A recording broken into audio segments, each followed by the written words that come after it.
안녕하십니까. HCN 건강칼럼 우봉식입니다. 우리 몸의 척추는 몸을 지탱하는 중심 기둥과 같은 역할을 하고 있지만은 이에 못지않게 중요한 기능은 척추뼈로 둘러싸인 척추관 안에 척수신경이 있어서 뇌와 몸체 사이에 신경계통의 신호를 전달하는 통로 역할을 하는 것입니다. 그런데 척수신경이 불의의 사고나 질병에 의해서 손상이 되면 뇌와 사지 등 신체 사이에 신경 전달이 제대로 되지 못해서 운동과 감각에 마비가 생기게 되고 이로 인해서 여러 가지 문제가 발생하게 됩니다. 이와 같은 척수 손상은 대부분 교통사고 등 외상에 의해서 어느 날 갑자기 발생되는 경우가 많습니다.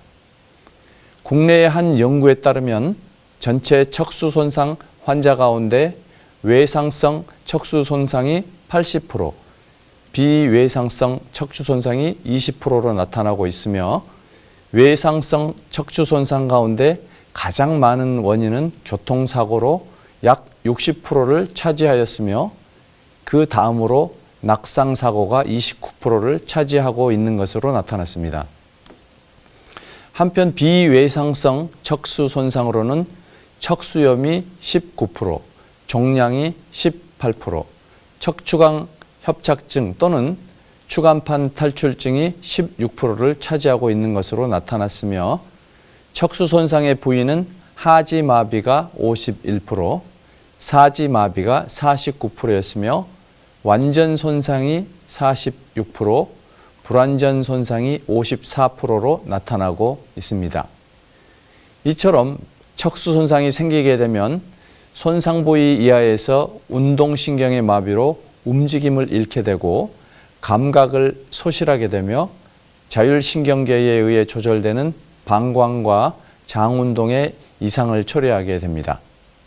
척수 손상의 급성기 치료는 혈압, 맥박, 체온, 호흡 및 배뇨곤란 정도를 확인하여 적절한 치료를 해주어야만 됩니다. 특히 척수 손상으로 호흡근 마비가 있는 경우 호흡 기능을 유지하도록 세심한 주의를 기울여야 되고 배뇨장애가 있는 경우 도뇨관을 사용하여 방광의 과도한 팽창을 예방해 주어야 됩니다.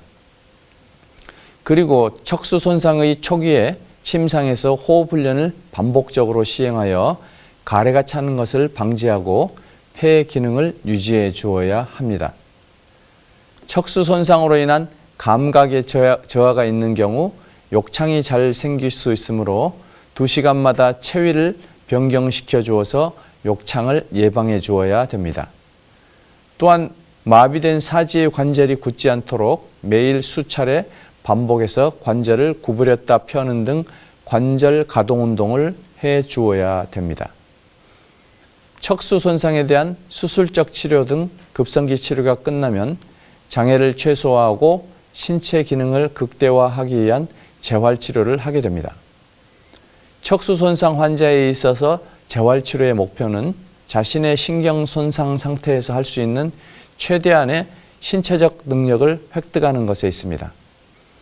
완전 하지마비의 경우 재활치료를 통해 사지의 경직을 조절하고 남아있는 신경 기능을 최대한 활용하여 기능적 활동을 할 수 있도록 상지 근력 강화 훈련, 침상에 앉아서 균형 잡기, 침상에서 휠체어로의 이동, 휠체어에서 침상으로의 이동, 휠체어 조작 훈련 등 다양한 재활 훈련을 하게 됩니다.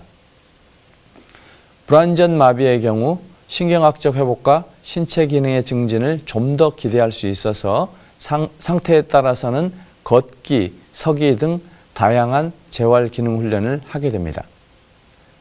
척수 손상 환자는 인지 기능이 정상이기 때문에 때로는 일부 환자에 있어서 심한 우울증에 빠져서 재활치료를 포기하는 경우도 있으므로 이에 대한 집중적인 모니터링과 상담 등을 통하여 조기에 심리적 무력감과 좌절감을 극복하고 적극적인 재활 의지를 갖도록 하는 것이 매우 중요합니다.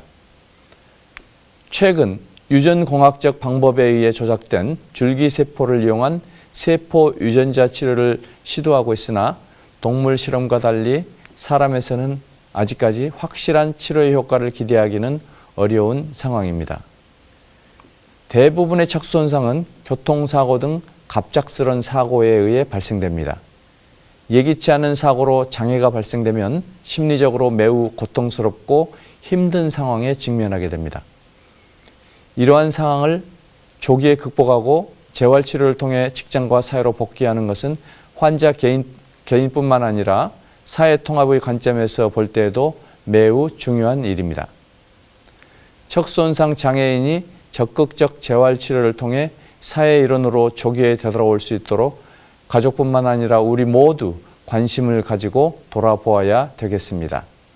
감사합니다.